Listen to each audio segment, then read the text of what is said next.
Michael Donnelly, a staff attorney for the Homeschool Legal Defense Association, which represents not only the Ramaikas but also many homeschooling families, millions of homeschooling families in America. He's our guest now. Mr. Donnelly, thanks for being here. Did I properly frame this topic?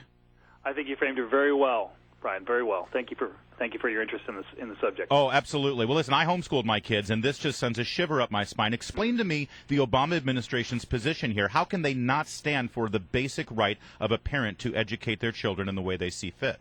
Well, it is gravely concerning. All along, the administration has made some very concerning statements, even back when it originally appealed the grant of asylum. This family actually was granted asylum in 2010 by a judge, but the administration appealed that and made statements like homeschooling is not a fundamental right. Oh, hold on. This is a very important point. These people were granted asylum, and the administration went out of their way to challenge that.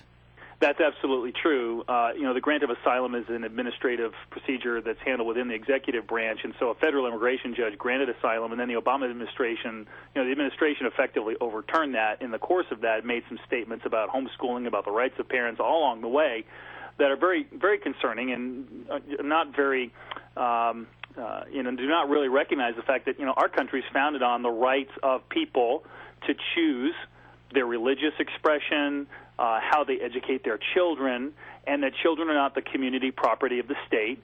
And the administration seems to think that that's what children are, and they want to send this family back to Germany, where they will face ridiculous fines, where they'll face the threat, as you pointed out, of having their children taken away from them, criminal prosecution. This is what's happening in Germany today. Now, Germany has a lot of fine points to it. It's an ally of the United States, but here's an area that they have some trouble with in history and today, where they want to enforce philosophical uniformity on children by forcing parents to put them in the public education system. That's not something that should be that we should stand for. And then if a family wants to come here and educate their children, homeschool their children, something that millions, as you pointed out, of Americans do, then they should be granted asylum here. All right, well, very concerning. Here's a couple of questions for you. Now, the first is, why did the Obama administration go so far of its way to do it? Is it because of their long-running relationship with the teachers' unions, who probably don't like this? You'd have to ask Eric Holder why his department is not willing to, extend asylum protection to this family. This is a family that are modern-day pilgrims. They left everything they had in Germany to come here to a place where they thought they would receive a welcome, where a place that respects freedom, that recognizes the right of parents, at least on paper, to choose how their children are educated. I honestly don't know. The things that they've said are that homeschooling is not a fundamental right, that Germany's not persecuting these people. They've said that Germany's just enforcing a law that applies to everyone here. That's what the Obama administration says. That's what the Sixth Circuit Court said when it actually upheld the administration's revocation of asylum. But the reality is, if you look at the statements of Germany's own Supreme Courts, they have said that it is in the interest of the public to repress parallel societies. They say that homeschooling creates parallel societies, which is absurd. Most people would think that's ridiculous. And that in the name of tolerance, children have to be forced to go to schools because that's the only place, of course, that you can learn to be tolerant of it. Well, a government school. It's ridiculous. Yeah. That's a government school, exactly. All right, so now the other thing is that the Supreme Court has entered this case. Explain what they have done. Well, the Supreme Court has ordered the government to respond to our petition. We filed a petition in October. The government didn't even, descend to respond to it. But the Supreme Court, at least one justice in the Supreme Court, has indicated that it wants to look further into this and has ordered the government to actually respond to the case. Do you know which justice? Which justice did that? No, that's not something that we have access to. Okay. That kind of information. Thank you.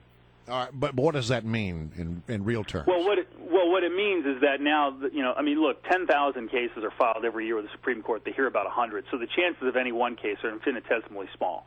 Our chances were very, very small going into this, but when one of the justices indicated interest and actually ordered the government to respond, at least mathematically, our chances rose significantly that the court may actually take this case. Last week they took two cases. They took Sebelius they took Conestoga Wagons and Hobby Lobby, two cases on religious freedom, and this is a case that presents a very interesting set of issues. issues that involve human rights, international law, religious freedom, parental rights. It has a lot of things within the context of this case which make it very interesting. We're very, very excited that at least one of the justices was willing to ask the government to respond. I hope that at least 3 more justices will find this case interesting and worthy of hearing. We think it's an important case. Michael Donnelly, what can people do about this? Can Congress weigh in on this? Should they call their representative or send an email? How can they help the Romica family? I mean, I keep going back to this one issue here, the one statement. The administration is now on record arguing that the freedom to educate your own child is not a fundamental right. That's got people's blood boiling. They want to do something about it. Well, they certainly can they can certainly contact their members of Congress.